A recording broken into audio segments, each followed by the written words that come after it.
Registry Matters is an independent production. The opinions and ideas here are that of the hosts and do not reflect the opinions of any other organization. If you have a problem with these thoughts, FYP. Recording live from FYP Studios, transmitting across the internet, this is episode 110 of Registry Matters. Larry, how are you? Oh, I'm all tired out. What? Wait, are you tired? Why are you tired? Because I was on the road for the last 3 days, away from my humble abode. Humble abode. Did you drive or fly? I flew. Are your arms tired? Sorry, I couldn't resist that one. I flew with my shower head. I was just going to ask you, so even for just a couple-day trip, do you still pack like the plunger and the pillows and the fan and the air mattress? Do you still carry all that shit? Well, you'd never carry a plunger on the airplane. They would probably see that shape as being a little strange, so I don't carry that. But I do carry the shower head and the wrench to remove it. That's just a standing item in the luggage. So yes, I carry that and the pillow standard and very soft towels because from meeting my skin is very thin on my hands and fingers, and usually what's in hotels would be about the same as sandpaper. Number 40 grit sandpaper would feel about the same to my skin. It would. Yeah, well, they're not like if you're staying in like the Motel 6, they're not known for having like the most plushiest of toiletries and things. We were staying at the Marriott, and it still feels like sandpaper to my fingers and my hands. So you have like your full length terry cloth robe, and do you have a handler that carries all your stuff for you? No, we do it ourselves.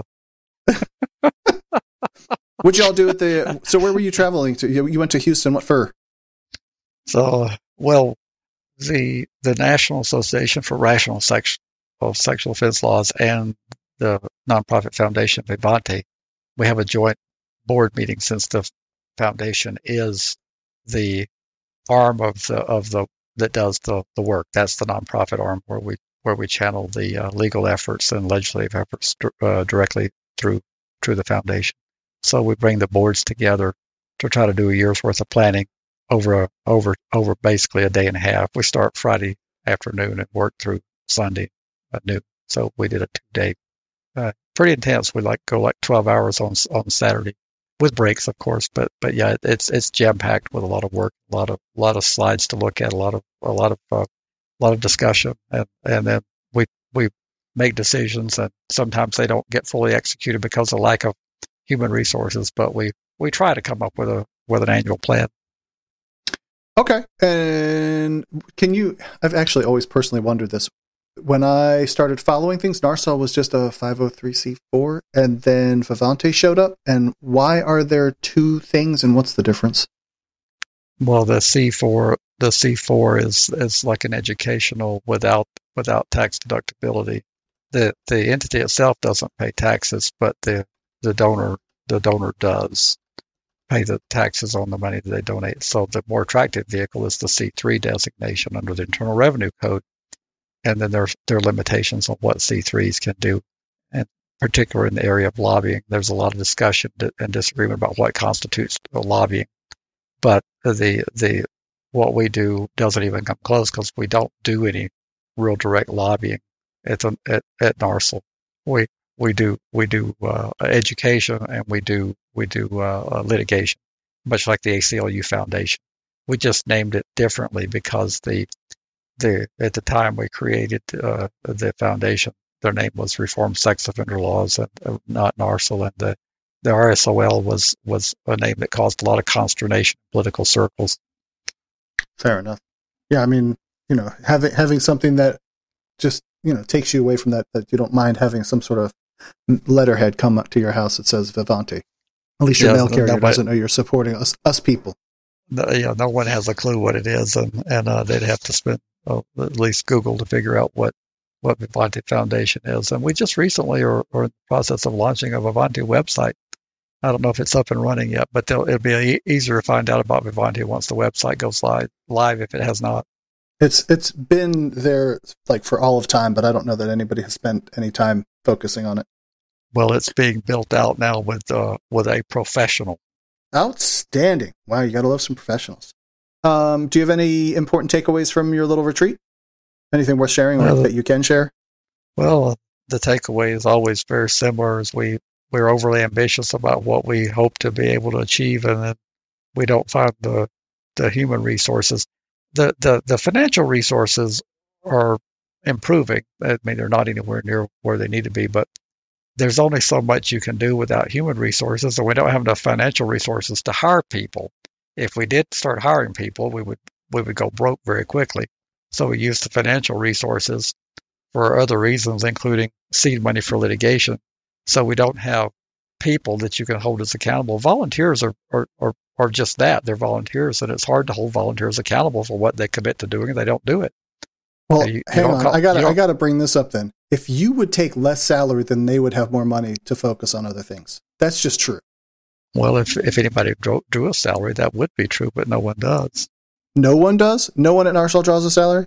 No one draws a salary. The only person that draws a salary is the person who does the data entry. The most consistent job that we need done is processing of transactions. If you don't process transactions for newsletter subscriptions and donations, there's hardly any reason to ask people to donate. So that one person that works part-time, 12 hours a week or so, and that's the only person that gets paid.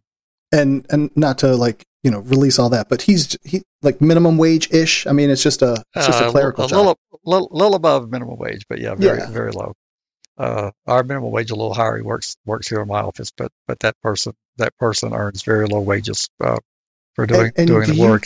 Do you manage him with what is the name of that whip? That Sally? What's the name of the whip that they use in Mississippi? I don't remember that one. Oh, come on! We just talked about it pre-show. I know, but I don't remember.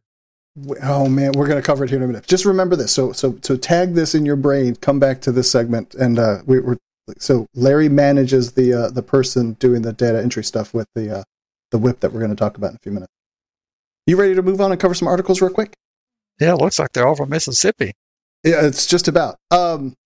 We got 3 articles that talk about some really, deplorable. These are atrocious, horrible conditions in Mississippi at this one particular place, and I can't imagine that any of them are all that great.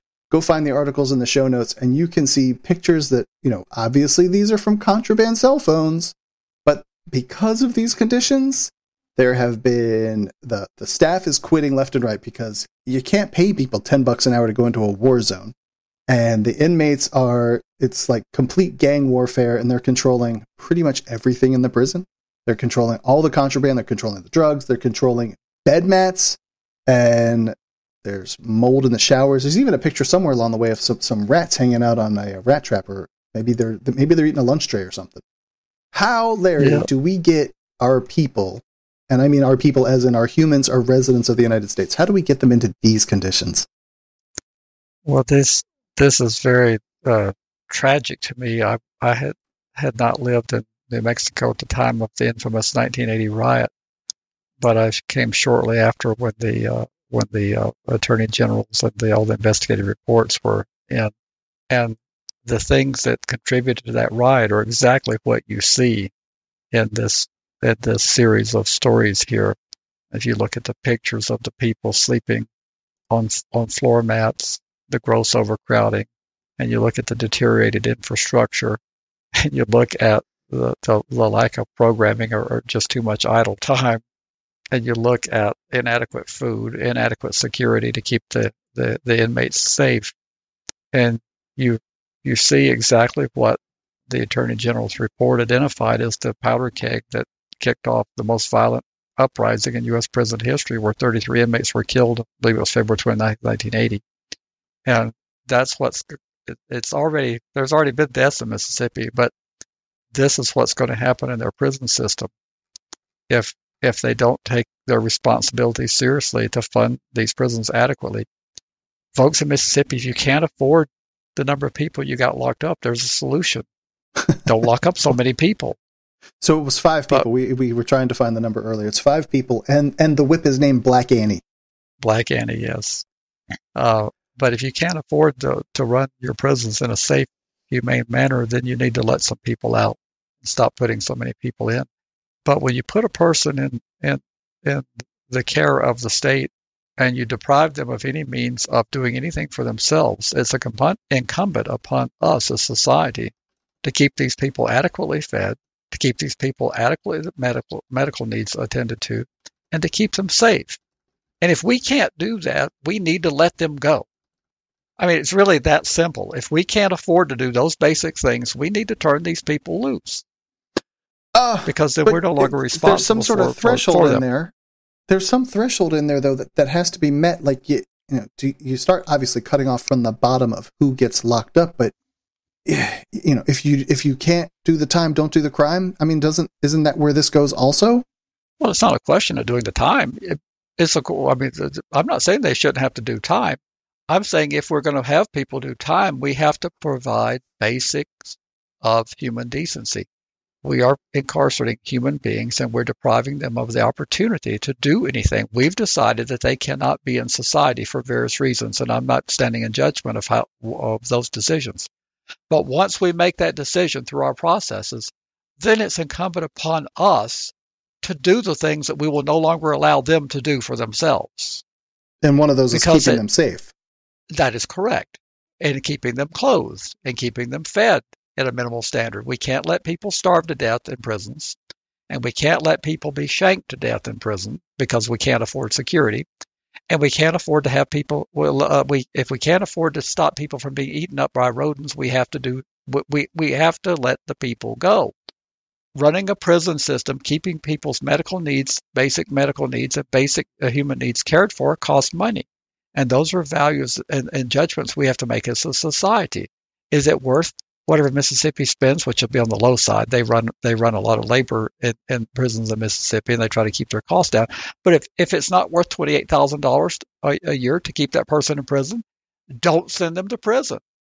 Find an alternate that's less expensive. But if you're going to lock them up and deprive them of any ability to take care of themselves, both their medical care and their food and their safety, then you have to do it. Something that while I was reading these just before... That doesn't seem that complicated, does it? No, it doesn't sound that complicated at all. Something that I was thinking about just before you returned from your gallivanting across the globe is the comparison of prison and just locking people up for everything versus that we have the emergency room system that, like, oh my God, you have a really traumatic injury, a car accident, whatever. Like, that's why you go to the emergency room. But people go to the emergency room for all sorts of other things like hangnail or, just they get sick on Sunday night. And so they go to the emergency room, even though they may just need to get some milk of magnesia or Tums or something. It's the most inefficient method of handling things because they're scaled up to handle a bus crash, for example. And this is not the way to handle all of the people, but that's what we've decided to do is all of these other things besides just people being in prison for committing crimes. But we've made so many other things. Like, I'm sure there's diversion tactics. There's other things that we could do with people instead of sending them to these really terrible places. Well, you're correct. I mean, the level of crimes, when I say level, the severity of crimes that'll put you in an American prison, in particular Southern American prison in the southern part of the United States, it takes a lot less to put you in prison in Mississippi or Louisiana than it does in Vermont, because they look at alternatives. And if you look at the incarceration rates, you'll see that they're significantly lower in Vermont, New Hampshire, Maine, and the more progressive aligned states. But not only do they take a different approach to that, the southern states tend to be very harsh on vagrancy and the minor crimes that people who are without financial resources commit. And so you end up with a repeat offender who's done minor level shoplifting or pulled out their in public because they couldn't find a public restroom. I mean, it may come as a surprise to people who are not in the homeless or unsheltered population, as they call it now, that finding public restroom facilities can be extremely difficult. Most businesses do not want their facilities open. You could go to business here that are in an area where there's a lot of unsheltered, and they won't release a key. They have their restrooms locked, and they won't release a key unless you're a customer. If you approach, I mean, I look reasonably normal, and there's a Taco Bell not too far from here, and I walked in and said, "Can I have the restroom key before I order?" And they said, "You have to buy something first." And I said, well, I'm a regular here. And they said, well, you have to buy something first. And I said, well, you're not understanding. I'm not going to buy something and take it to the bathroom. Can I get the key, please? And I'm going to come back and buy something. And finally, they relented and gave me the key. But those type of things will have you end up in prison because you can't find a place to go to the bathroom. So then you just got to let it go, man, right there on the floor. They would appreciate that. Well, but there's also minor crimes associated with being homeless. Things you'll trespass as a homeless person because you're looking for a place to go. And this looks really cool. I think I'll go here. And you're told to go away, and then you come back again because it looks pretty cool. It's the safest place you found. And you come back again, and you get arrested for trespassing because the police have given you a warning. But Larry, if you just had gone out and gotten a job and pulled yourself up by your bootstraps, you wouldn't be homeless. Well, that's one way of looking at it. But you have these minor offenses, in particular in the South. They'll have laws. In addition to that, they'll have laws about panhandling. Now, our ACLU in this state is very aggressive about challenging those as a violation of free speech, and they've been quite successful.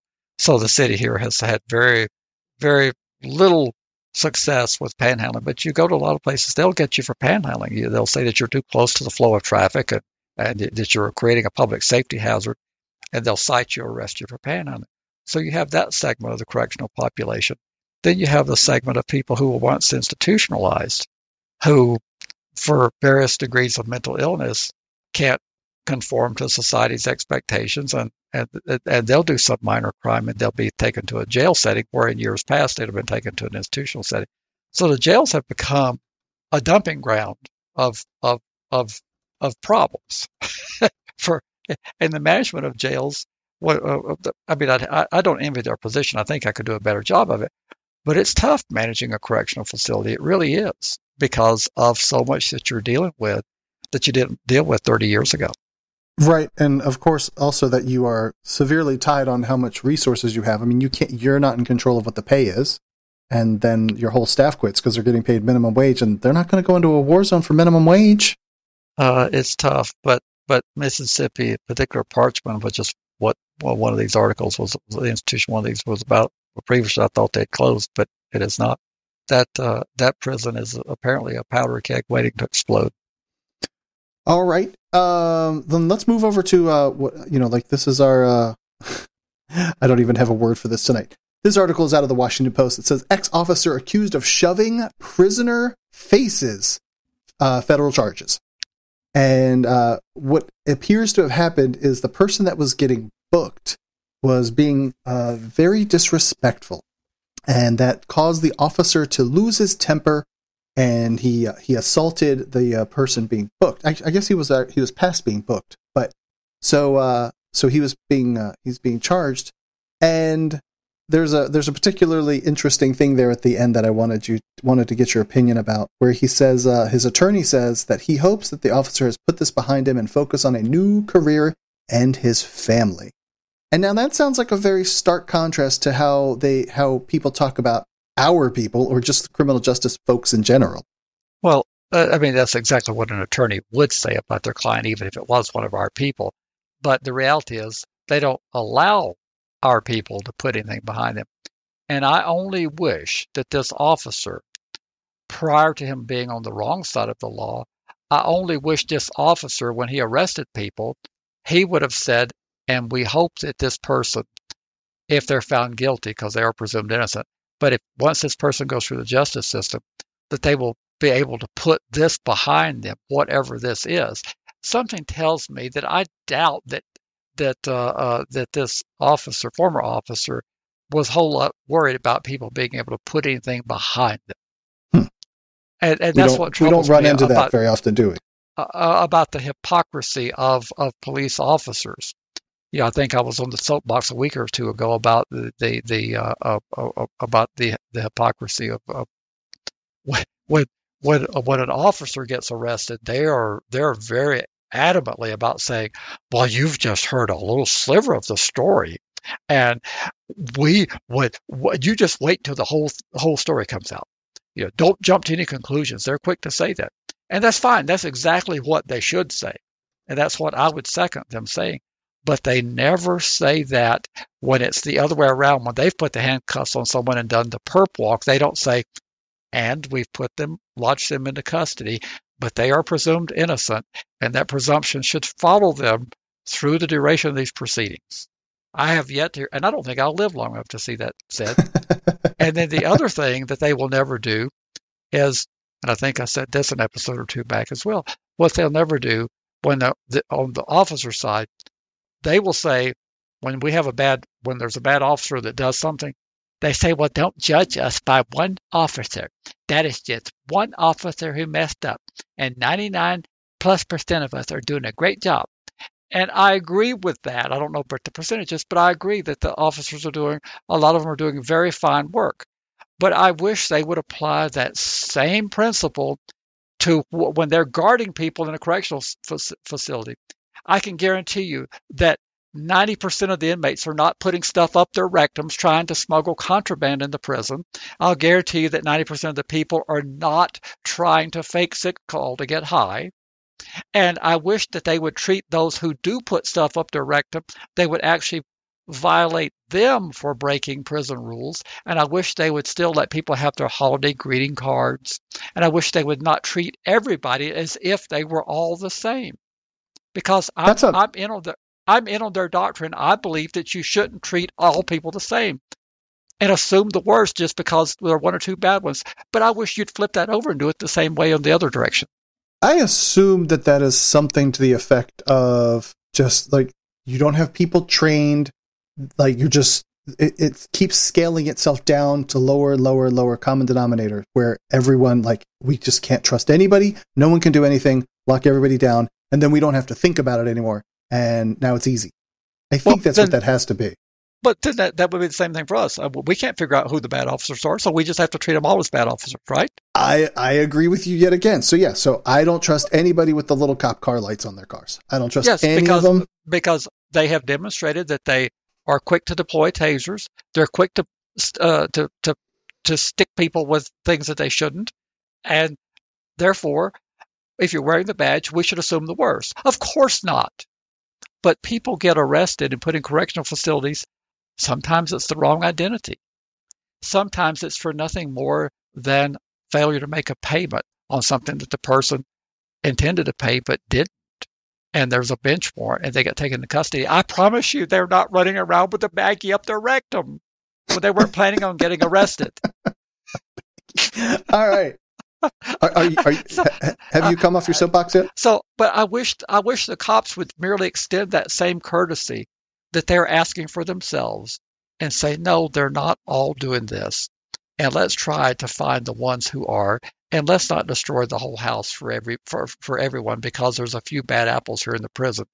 Let's put those people in isolation. Let's strip search them. Let's restrict their privileges, and let's treat them like bad inmates, and let's continue to let the other people have contact visits, and let's continue to let the people who are not doing these things, let's treat them like human beings. Hey, quick little detour. I posted something on Twitter this week about hypocrisy.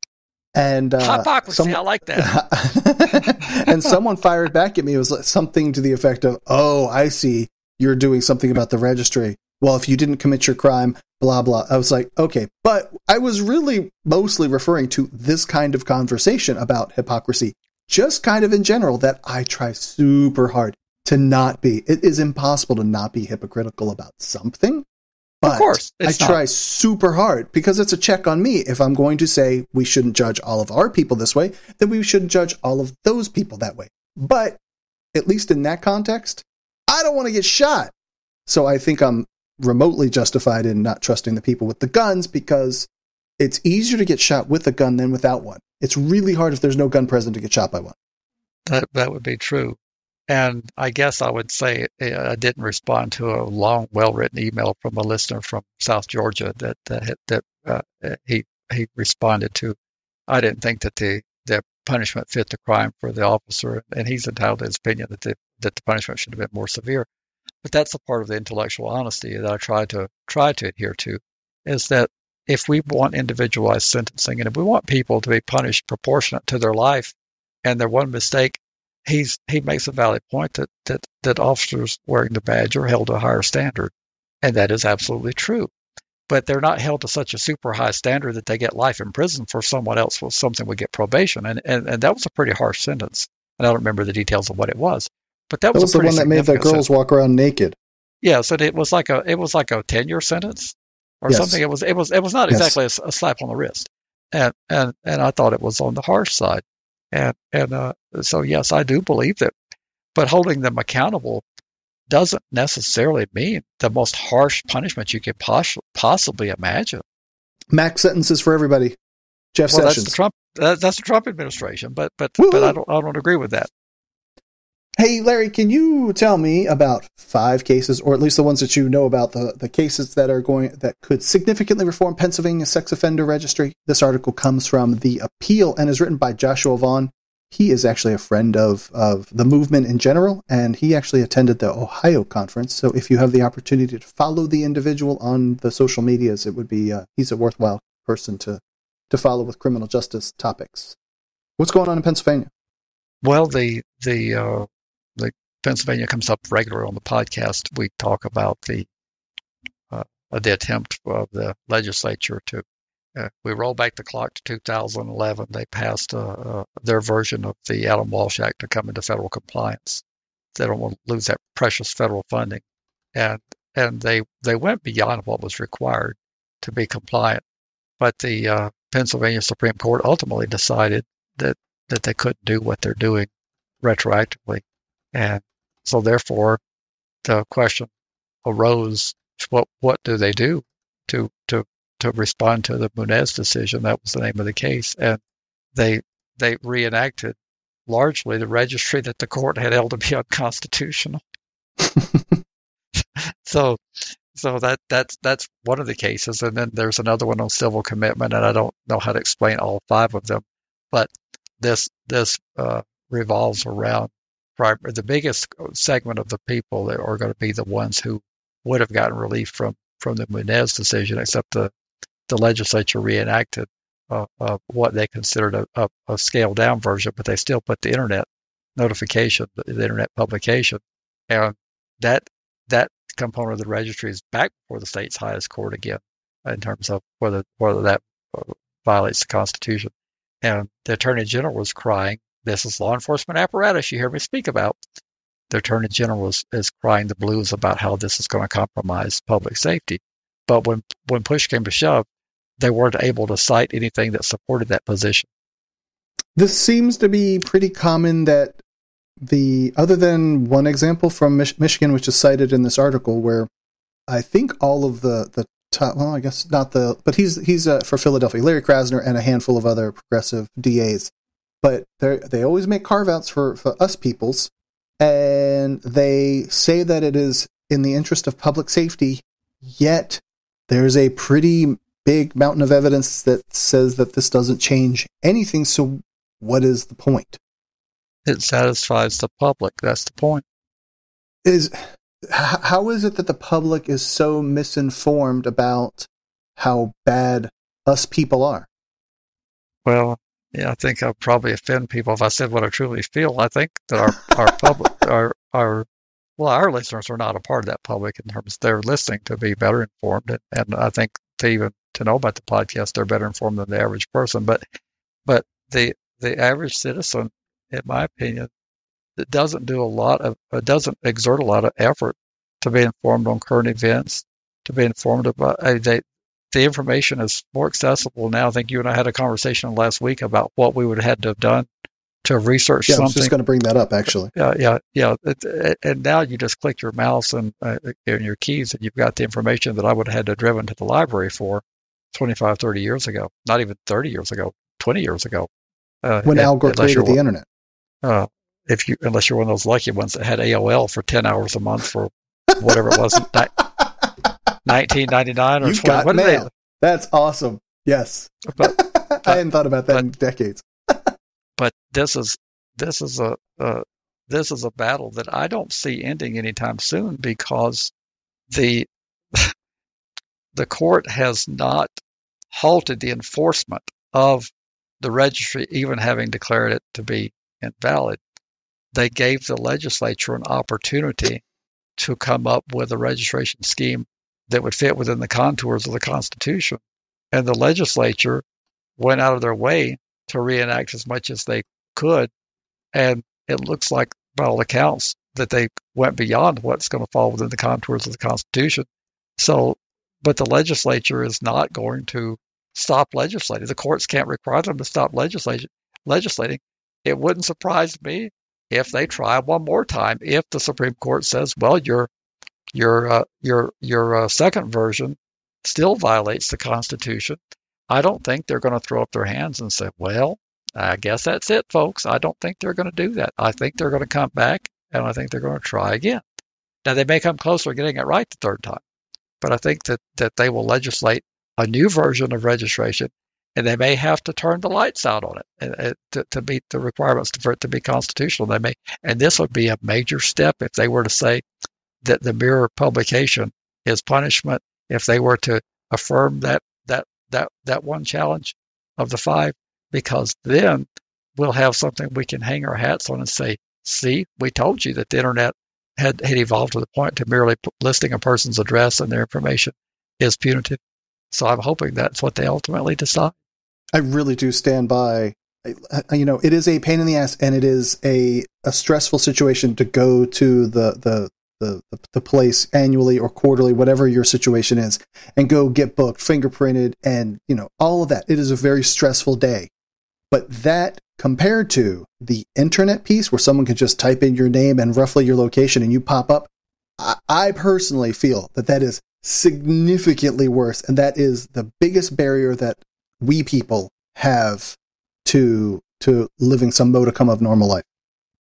So, well, I know that your safety factor would go up if you weren't on the internet, because then you wouldn't have the people out, the vigilantes out there, they're looking to do you harm physically or to do you harm in terms of reputation, to create problems, because they wouldn't be able to paper your neighborhood, plaster your neighborhood with flyers, and to go door to door. At least there would be that barrier. Your employer is still going to do some background check, but they're paying for that. There's some sort of barrier that they have to just go randomly do a background check on somebody. Your neighbors are most likely not going to do it unless you have some busybody yenta that wants to pay all the money to get a background check done. One other thing, if you don't mind, do we need to cover that this is a Democratic Attorney General? I don't see any harm in mentioning it. Because we're always on bashing on Team Red on these things, aren't we? So yes, this is an Attorney General who's doing what Attorney Generals do, which is defend the laws of the state or the nation, in case of the U.S. Attorney General. But that's what they do. Very seldom. The one in Michigan admitted that what was her name, Dana Nessel? She admitted I believe so. That sounds right. The registry had evolved to no longer serve the non-punitive purpose and intent. But that is a rarity. That is definitely rare. Interesting. Actually, in this quote here, simply put, Nessel said in a statement, the State Sex Offender Registration Act has gone far beyond its purpose and now imposes burdens that are so punitive in their effect that they negate the state's public safety justification. End of quote. Perfect. All right, and here you go again with some tech dirt mumbo jumbo, Fourth Amendment, Fifth Amendment compelled speech stuff. Why do you want to keep peppering me with these articles and taunt me with them?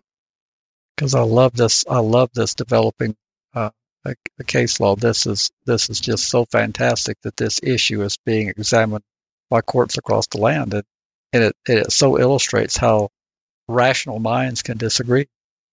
This is another case where in this particular case, someone was drunk driving, and when law enforcement sought to compel the suspect to unlock his phone so they could search for evidence, the person declined, saying Fifth Amendment. And so can you state your case as to why you think that this should be open to a search warrant?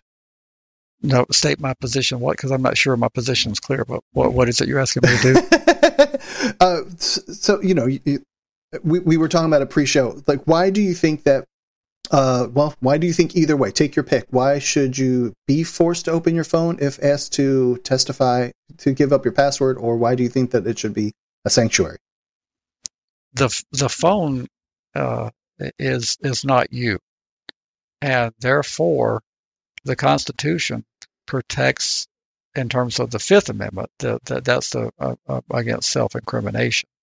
So therefore, merely opening your phone does not provide any testimony. It's not able to provide testimony. I mean, it can provide evidence, but it doesn't testify. It may be the source of incriminating evidence that's on your phone, but it is not a person. And therefore, the Constitution, if you look at it literally, which I know our audience is they're all in favor of that strict interpretation of the Constitution, the phone would not enjoy the protection of because opening that phone and punching in 4 digits is not testifying. It would be the same as the cops coming with a warrant and saying, we're going to search your house. Would you like to give us the key, or would you like us to use the battering ram? I mean, they're going to come in and they may find incriminating stuff in your house, but merely opening the phone is not testimonial. But then you have the issue of when the courts are pretty solidly saying in order to gain access to the content of the phone, you need a warrant to search the phone. So we have 2 issues at play regarding phones. We've got to get in the phone by virtue of probable cause sufficient to justify a warrant, because merely the incident to lawful arrest doctrine, when you get arrested, your car, the incident to arrest, they can search the car and your person, but the phone, the U.S. Supreme Court held a few years ago that your phone, in order to be searched, was an exception to the incident to lawful arrest. So therefore, they needed a warrant to search the phone. But this about providing passwords is centered on the argument of whether it's testimonial or not. And I don't see how you can say that providing your password is testimonial. How about so let's say that they do get a warrant to search your house. Doesn't that have to be tailored around a specific thing? So they're looking for something to support some evidence behind you committing a crime against a minor, something that is related to our people. But while they're searching your house, they find, they find an arsenal of weapons. Like, that wasn't part of the search warrant and not related to the case. Not necessarily legal that you have them, or illegal. I'm not trying to go down that path, but they find something illegal, maybe even like drugs. But that wasn't part of the search warrant. So you're correct. Doesn't that get tied into the phone thing? Okay, so I've given you my password to get into my phone, but now you start trolling through all of my other things, bank records, and all these things that are not related to all this other stuff. So doesn't that tie into the same thing? Like the search warrant should be tailored to the evidence needed to develop the case. You're absolutely correct. When you see, a search warrant is sought, a valid search warrant identifies with specificity the premises to be searched. So they'll describe the address, and if it's a multifamily dwelling, they'll describe the unit in the multifamily dwelling and with specificity, and then the probable cause that supports the search, and they'll describe what it is they're looking for. They'll say, based on officers' years of training and experience, that people who do this are likely to have this. So they're looking for those items. Well, now, when you're looking for items, when you're coming in, porn would be an example that people are on our list on our podcast would be able to relate to. Well, if they come in the house and they find weapons and they find drugs, those are not exempt from they can't close their eyes and say, we don't see this. So the probable cause that supported the search warrant was the porn, because the ICATS, the Internet Crime Against Children's Task Force, through what is that organization that reports everybody that detects transmission of images, and that reports. You're not talking about NCMEC, are you? Yes, yeah. The National Center for Missing and Exploited Children, or whatever. Yes, they got it. They tipped. They based on that tip, they got the IP address and they did the search warrant, and they come looking for porn. Well, if they find 3 weapons in your house, and they already know that you're a convicted felon, that you're not allowed to possess weapons, well, they've already found a violation of the law. And if they find what appears to be drugs, you don't get to have a free field day on that. What they would do is that they would secure those items and they would go get another warrant. So yeah, but they found them with as part of not the premise of the original warrant. that is correct. But so doesn't that make it not admissible in court because you found it unlawfully? No, because whatever. They were there. They were in their lawful business, pursuant to a search warrant. And what they would do is they would secure they would secure you anyway when they're doing a search warrant, so they'd make sure you couldn't interfere. Yeah. But if they found the dope, so what it looked like dope, they would go back and they would write up another a statement of probable cause. They would say that when entering the back bedroom, we found 3 baggies that were plastic, and there was a white substance in it, and there was a scale sitting beside it. And based on our training experience, we believe that is contraband, and they would go back and they would be given another search warrant to seize that, and they would seize that, they would test it, and they would come back, and they would have another charge on you is what they would do. So, all right. I'm also intrigued though, because I use fingerprint unlock for a lot of things like the bank stuff I use, or even the password manager I use. So now they would have to, I guess they could always do the override to get into the things to use the password. But God, they would constantly be like, hey, can you unlock this thing? And like constantly getting my fingerprint to unlock this, or that, the next thing. Charles says never cook on a hot plate in the back bedroom. That sounds like that's a decent idea. Well, why would you not want to cook on a hot plate in the back bedroom? Because I think maybe you could be cooking up dope. Well, you could, but you could be cooking up something good too. Yeah, I guess you could be cooking up a pocket or something. You got your ramen soups and all the Cheetos and stuff to go in it, right? So, I'm very disappointed that you didn't use your little expression, but I won't force you to. This is a family program. Okay, I did post it in chat, and nobody took the bait. All right. Well, all right. So, I guess there's the other thing we have to cover about voters being stripped of their voting rights. From the Star Tribune, you sent this to me earlier today. Yeah, Why are felons in Minnesota stripped of their voting rights? Do you want to skip it since you didn't read it either? Well, I glanced at it. I did a Larry read. Oh, a Larry read. All right. Why is it that we take people? It seems like we would want more people to vote. We have a very big problem in the United States with civic engagement. The presidential election, as far as I know, gets something of 1/3 of the people's vote. And that seems to be pretty dismal that we are supposed to be a representative democracy, that we would want as many people involved in the voting process as possible. That's one philosophy, but that's not a universal philosophy. There are people who believe strongly that people are already voting that are not competent enough to vote, that they should own property to vote. Neil Bortz, who was a famous talk show host, I think he's largely retired now, he believed that you should be a net taxpayer before you'd be able to vote. He said a net tax consumer would have every interest to vote adverse to the public interest. So that's one way of looking at it. But it's not a universal viewpoint that we would want more and more people to vote. We would want more and more people to vote that are going to vote the way that we hope will vote the way we would like them to vote. And that's like when you're picking a jury. Asha and I get a kick out of this. We all say we want a fair jury. Nobody wants a fair jury. You want one that's going to acquit you. That's on either side. If you're a prosecutor, yes, you're looking for a jury that's going to see it your way, and you're trying to get rid of people who might be an impediment to that. And if you're a defense attorney, we're looking to exclude people that are not going to see it our way because we have a theory of the case, and we're trying to find the best possible jurors that might buy into our case theory. So nobody wants a fair jury.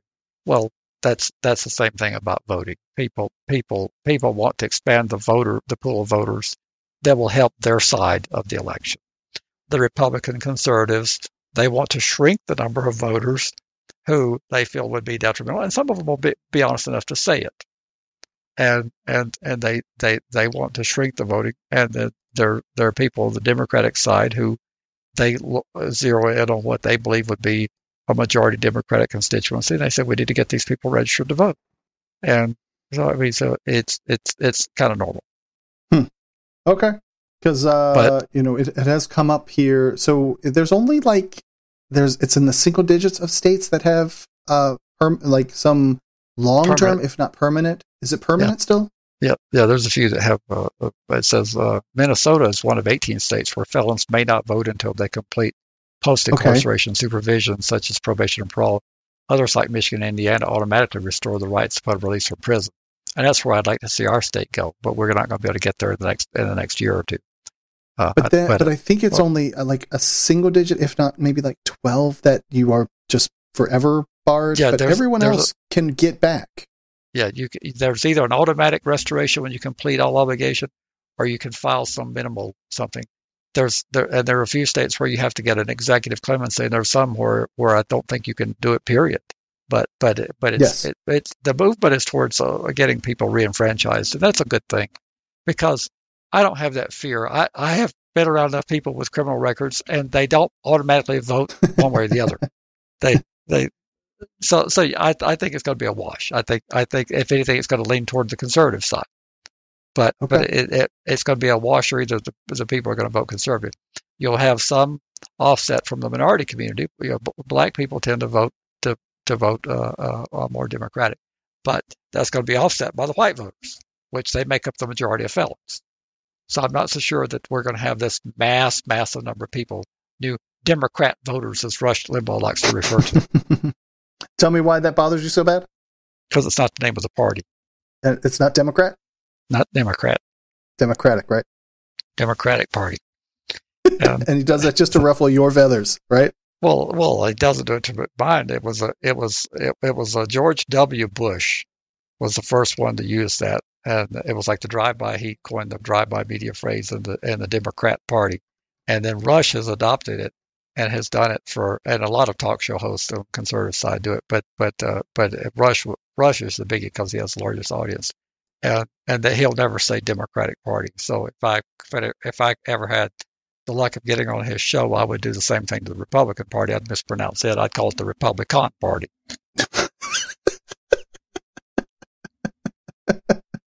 Okay. Now, before we lose all of our listeners, we should probably move on. Are you ready for that? Well, if they won't pronounce the party correctly, why should I? I don't disagree with it, other than the fact that he has 15 million weekly listeners, maybe, and we have less than, slightly. Well, we have a few less, but we're catching up. We are catching up. If he keeps getting on the pain pills, then maybe we can catch up for sure. Ready to be a part of Registry Matters?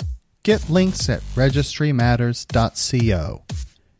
If you need to be all discreet about it, contact them by email, registrymatterscast@gmail.com. You can call or text a ransom message to 747-227-4477. Want to support Registry Matters on a monthly basis? Head to patreon.com/registrymatters. Not ready to become a patron? Give a 5-star review at Apple Podcasts or Stitcher. Or tell your buddies at your treatment class about the podcast. We want to send out a big heartfelt support for those on the registry. Keep fighting. Without you, we can't succeed. You make it possible. Okay, I had a conversation with someone near and dear to me this week, and they are interested about getting involved in advocacy work, and I couldn't really think of anybody better on the planet than to ask you. Now, I need you to, for my sake, I need you to dumb this way down to where, what would I do? Steps 1, 2, and 3. I don't know. And can we make this super easy and super dumbed down again for me? Because what would we do first? Do we run to the legislature and say you need to abolish the registry right off the bat? Well, when you say advocacy, it'd be helpful to know at what level, because if we're doing it at city and county level, it's a little different than we're doing it at state and particularly federal level, where I have very little experience at the federal level. I don't, but we often say here, there is no federal registry, so we're not going to strike down the federal registry because that doesn't exist. Perhaps striking down AWA and Megan's Law would improve things, but that wouldn't abolish the 50 state registries. And then you just brought up about little local ordinances. So I think most of us have to deal with state level things. So can you drive it from the state level? Well, if we were serious about this advocacy, we would probably do a segment for the next year, each episode, about building That's advocacy. My plan. Because it's not something. It's like those people who do those rings on the gymnastic and the what's it called, the pommel horse, all that stuff. They don't just do a 10-minute training on a podcast and learn how to do all that. So I will not be able to put decades of experience into a 5 or 10-minute answer here about some basic stuff. But to really make it basic, it's relationships and getting to know the people who represent you. And you've got to have a relationship. If you're really going to be influential, you've got to have. Now that doesn't mean that you don't count at all as a constituent. If you just simply pick up the phone and call your state legislator or senator or representative and express your opinion. But most people, when they do that, they have no idea what they're calling about, and they have no idea that they'll say, well, make things better on criminal justice, and they're looking for a bill number. So they say, well, is there a piece of legislation you want me to support or oppose? And of course, they have no idea, and they say, well, they'll just make things better. Well, so you're going to have to spend some time studying what it is you're wanting to do and set some goals for yourself. Do you want to? It's hard to tell you where to start when I don't know what you're trying to accomplish, what the mission is. But what about, is it good to know who your local person is? Is that important? Absolutely, it's important. If you have any idea that your state allows for local, there's some states where that's not a real big problem because either the courts have said that the state registry preempts all local control. Okay. Therefore, you wouldn't have to worry so much about registration or proximity of those type of restrictions.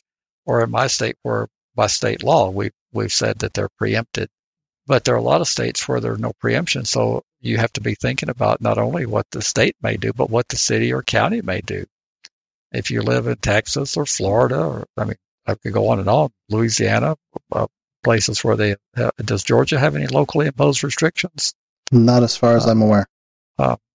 But a lot of these states do. So if you're living in a city or county, you've got most commonly city councils, but they're not always called councils. They're called board of selectmen. They're called board of aldermen.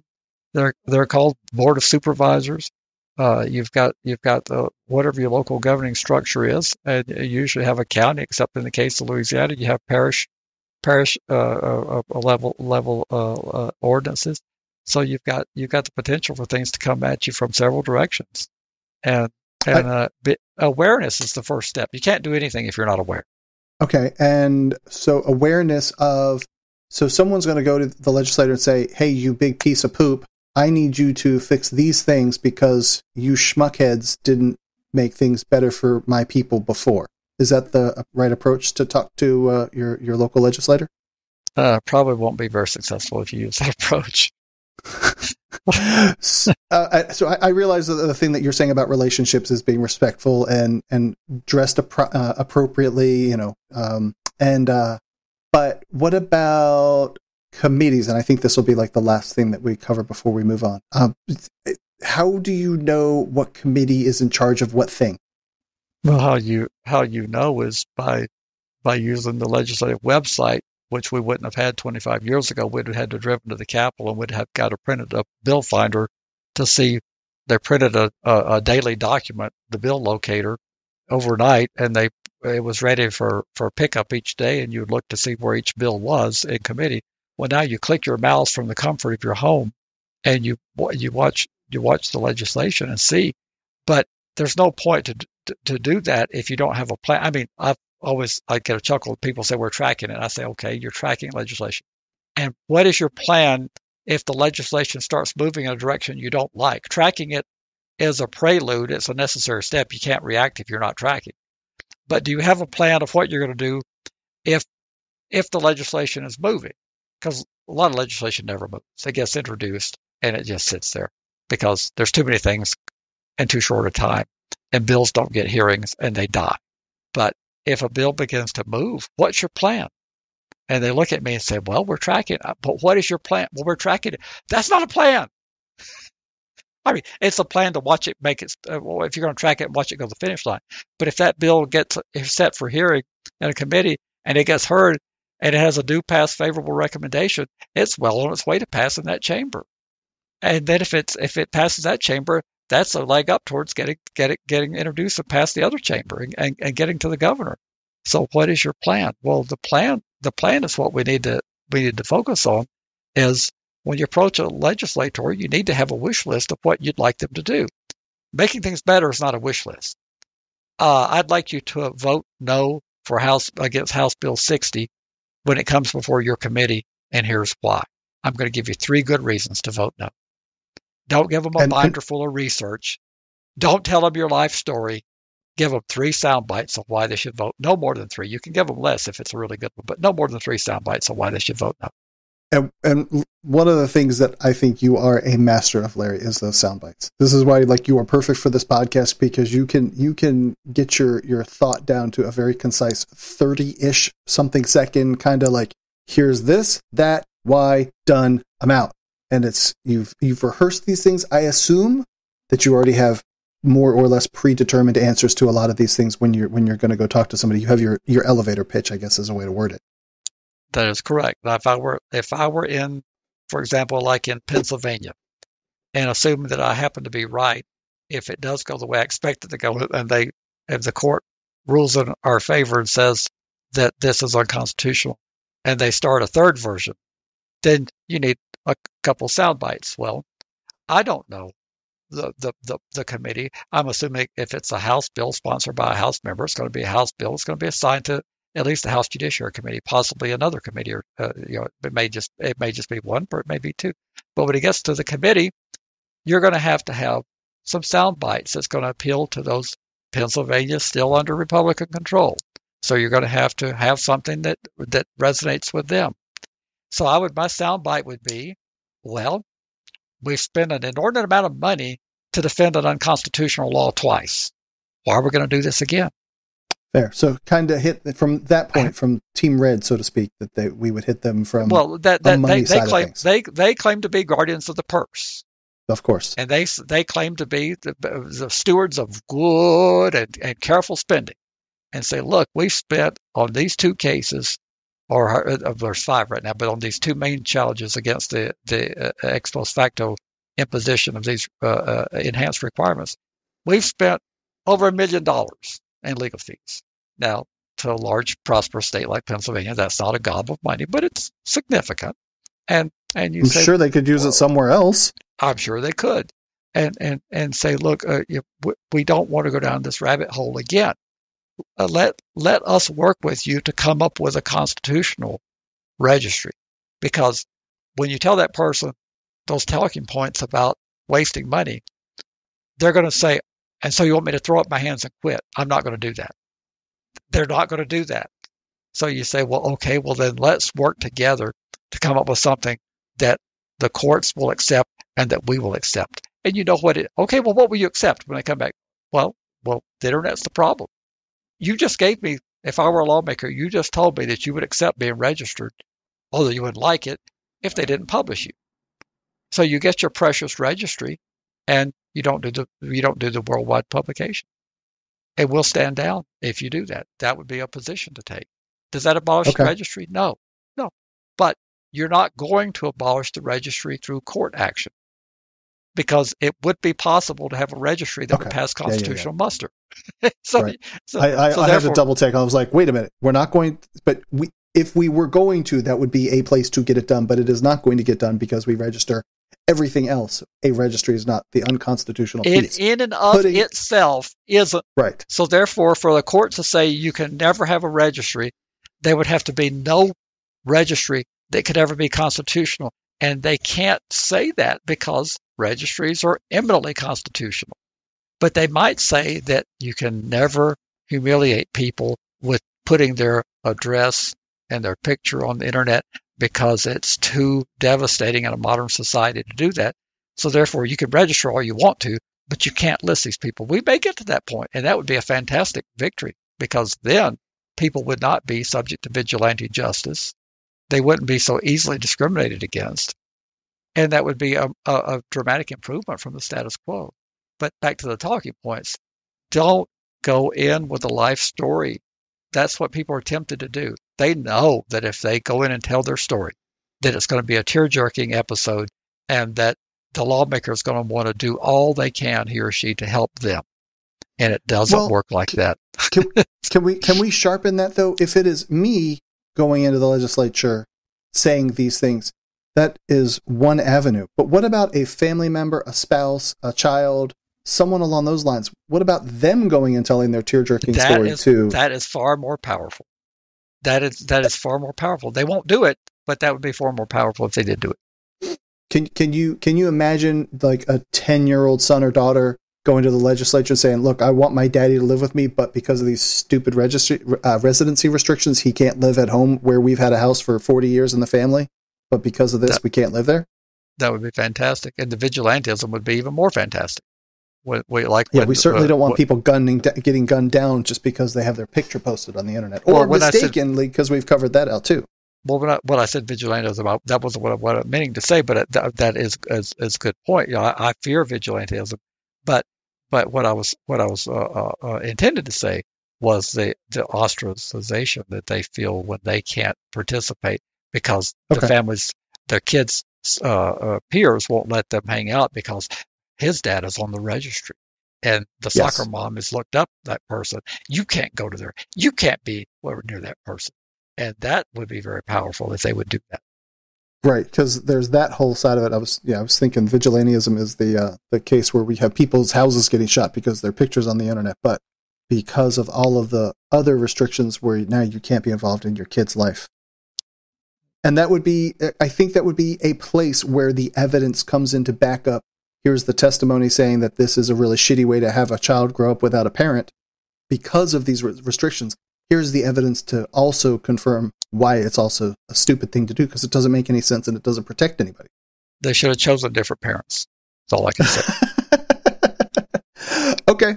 Well, I will try to keep coming up with new angles to poke at you in this lobbying. I don't know what the right word is. Being an advocate, being a person that tries to push legislation in different directions. I will keep trying to come up with different topics to cover with you. It would be a good series to do. All right, then to close the last little bit out, I wanted to ask you, because this comes up all the time too.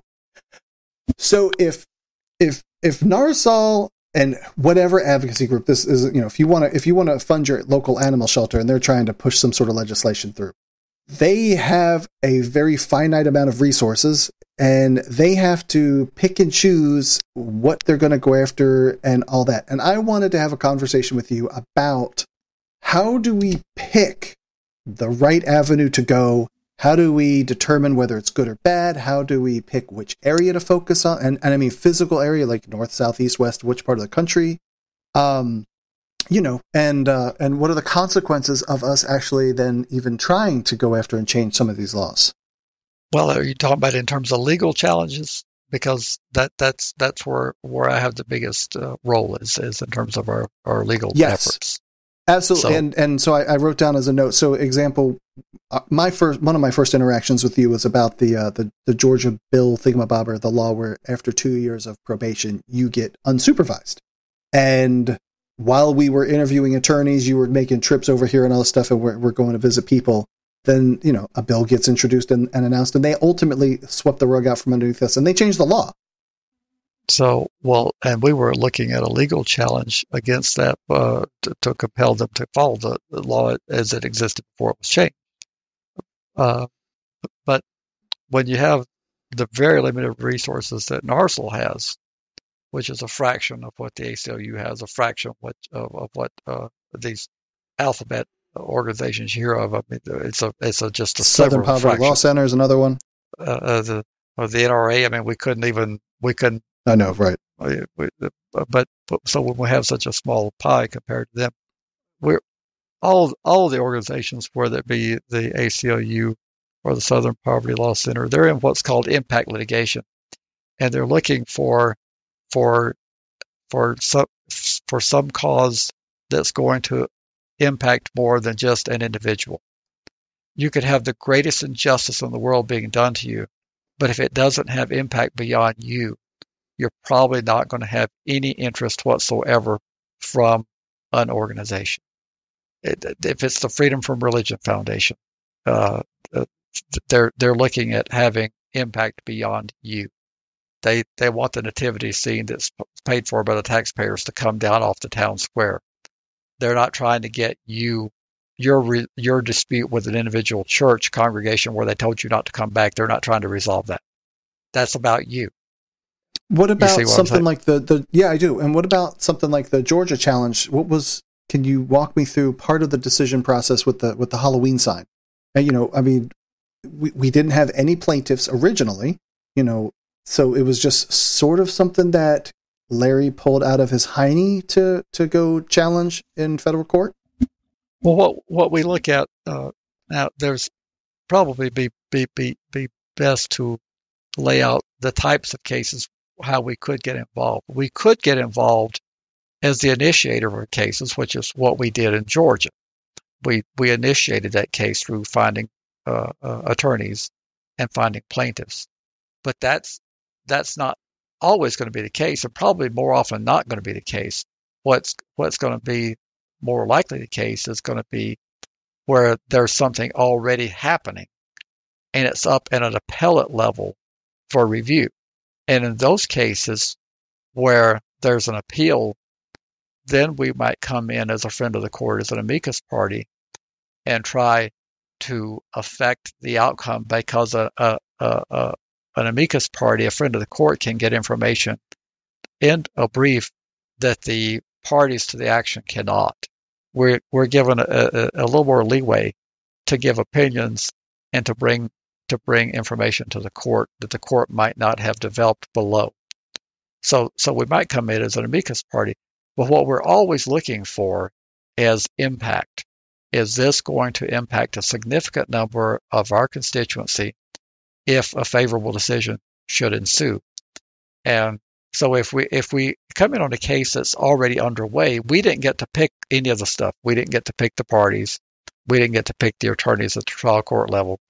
We didn't get to have anything to do with how the case was set up, what evidence that should have been brought in that wasn't.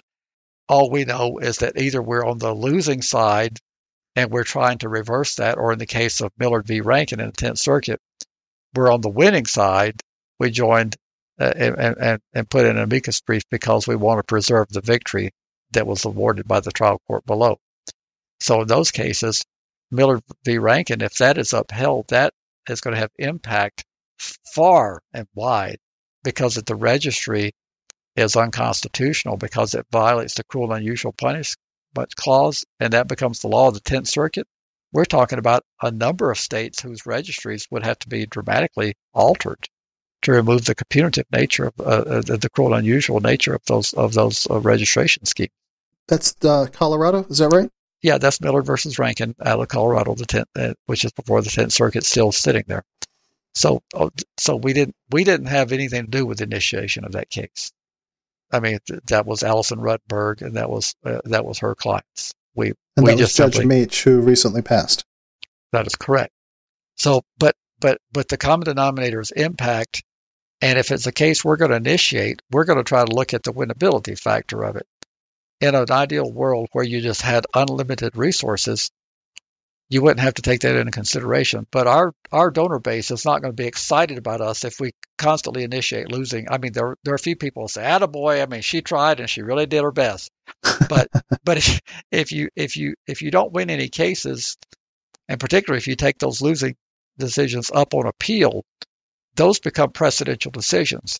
So we're looking at the winnability of the case. So to determine winnability, you've got to determine if there's adverse precedent already in the challenge you want to make, or if there's supporting precedent already.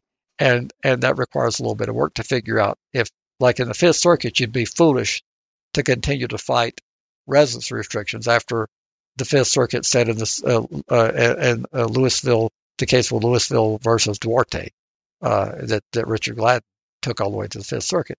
The law of that circuit is not very good in terms of all the challenges that have gone up in the Fifth Circuit. So you'd look at the Fifth Circuit and say, gee, this is not a good place to be because the body of case law is not good here. And so therefore, although there's some crappy stuff going on, Louisiana's in the Fifth Circuit. If we were to look at anything in the Fifth Circuit, we would automatically at NARSOL say if it's residency or proximity restrictions, we're going to be very skittish about it because the body of case law already is against us. Now, for example, Louisiana has what amounts to debtor's prison, where you have to pay for the notification within that zone of radius of, I forget which it is, of how many feet around you, you have to pay for that out of your own pocket. And if you don't pay it within a specified amount of time, they put you in prison. Well, the body of case law is not adverse to that. The body of case law is actually in our favor on that, because that's the U.S. Supreme Court in Bearden versus Georgia. So that would be a cause of action we'd like to see undertaken in Louisiana, but we haven't put together the right mix yet. So we're looking for winnability. We think we could win that challenge. We're looking for the right legal team, which we haven't assembled, and we're looking for the right set of plaintiffs, which we haven't assembled. And I was just about to ask you about that. Is that you also have to have somebody with standing. You have to have someone that has skin in the game that can be the quote unquote plaintiff, right? That's correct. You need someone with legal standing. And in Georgia, what we did, and you were a part of that, we sent out hundreds of letters to people who were in the counties that were in contention, in Butts and Spalding County. And we sent letters saying, hey, this is going to happen to you. It happened to you last year. And if you don't contact us, it's going to happen to you again this year. And would you like to try to put a stop to it? And people stepped forward. And the response is overwhelming. So 200 letters were sent and 150 people responded, right? Wasn't quite that good, but there was a good 20 responses. There were enough that we came up with attractive plaintiffs. And that's what it takes. But NARSOL doesn't litigate just to feel good. We litigate when we feel like we've got the cause of action that'll affect a significant number of people, and that there is a reasonable probability of success, and there's not adverse case law against us.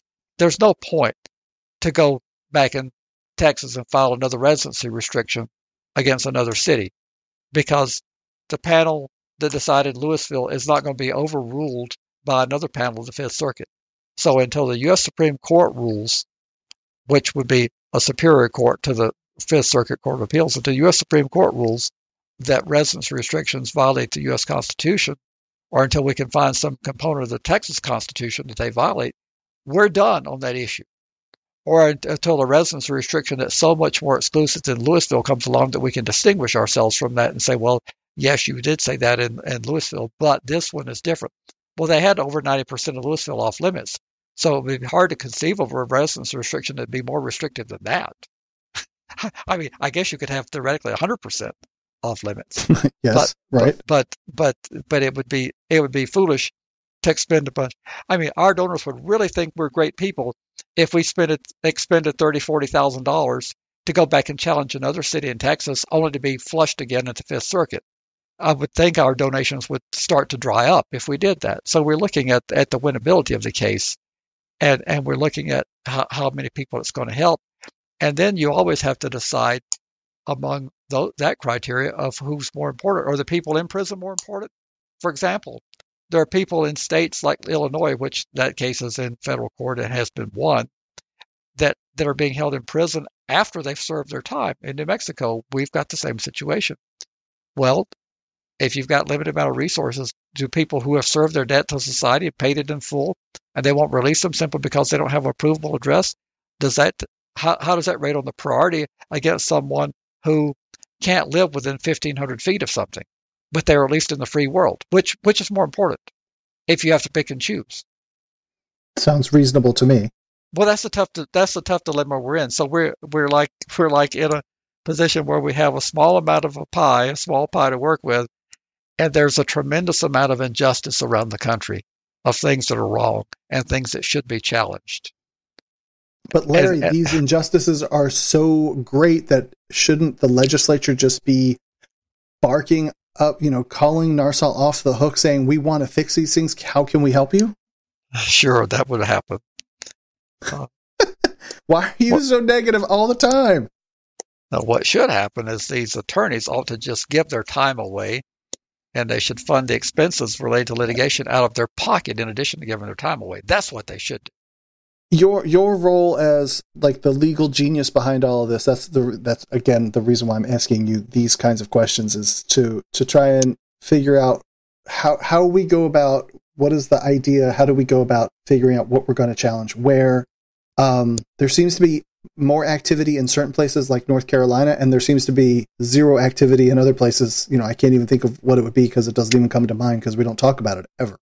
But we have, we talk about the southern states on a pretty regular basis, and, some other places where there's just constant turmoil. But even in the, anyway, so that's why I'm asking you these questions. Well, they come to us for a variety of ways. I mean, we have affiliates who report things to us where they become aware of a court case. I mean, there's no magic pipeline where all court cases are easily available to everybody, particularly when they're in the trial court level. And when they go up on appeal, it still may not be detected. So people report things to us that they're aware of, and that's one way. We're on various listservs. I'm on the national and the state criminal defense lawyers listserv, so I learned some things through that way. And the law itself, like in Georgia, for example, on the Halloween, there was no law that supported the sheriffs in those two counties doing that. So that made that all the more appealing. It's difficult for me to imagine how you would craft a successful defense for a law that doesn't exist. There's no law that allows the sheriff or directs the sheriff to place signage on people's property on Halloween, or does it require the offenders to comply with those directives. So therefore, that seemed like a easy win. Well, so far we've been right. One county folded their tent, decided not to do it, and the other county lost, and now they want to appeal. How much do you think that costs them? It's certainly tens of thousands. Easily, I'd say easily close to $100,000 of what they've expended. And thanks, Butts County, for a sheriff keeping us safe. But it doesn't come out of his personal budget, though. The county has to cover it from. So he doesn't come out of his. Now, if it came directly out of his sheriff's department's budget, he might think more about it. But he just hands the bill to the county and they pay it. I get that. But it's just funny to me. I mean, we would welcome, just because we can't do all the challenges. If someone succinctly sends me a challenge, don't send me 37 different pleadings about a case. There again, time is of the essence, and I don't have time to read all this stuff. So if you send me a thick ream of stuff, I'm not going to read it.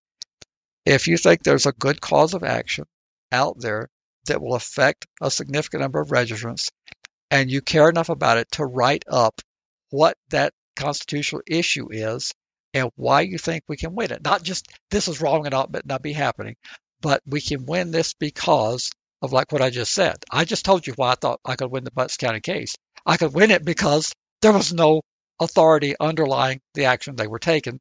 Therefore, they could not compel a person to do something that the law didn't require. That's succinct to the point. So if there's a cause of action out there that you're aware of that you think that we could undertake, then give us that idea, because we are looking. I hate to say we're like the Supreme Court because we're not, but they're looking for, of the 9,000 cert petitions, they're sifting through and picking 80 to 90, which is 1%, that they would like to hear, and they're looking for something unique and novel that they haven't done already. And I almost say they're looking for a little entertainment. We're not looking for entertainment because this is serious business, but we're looking for something that we can put our very limited resources to work in and impact people's lives.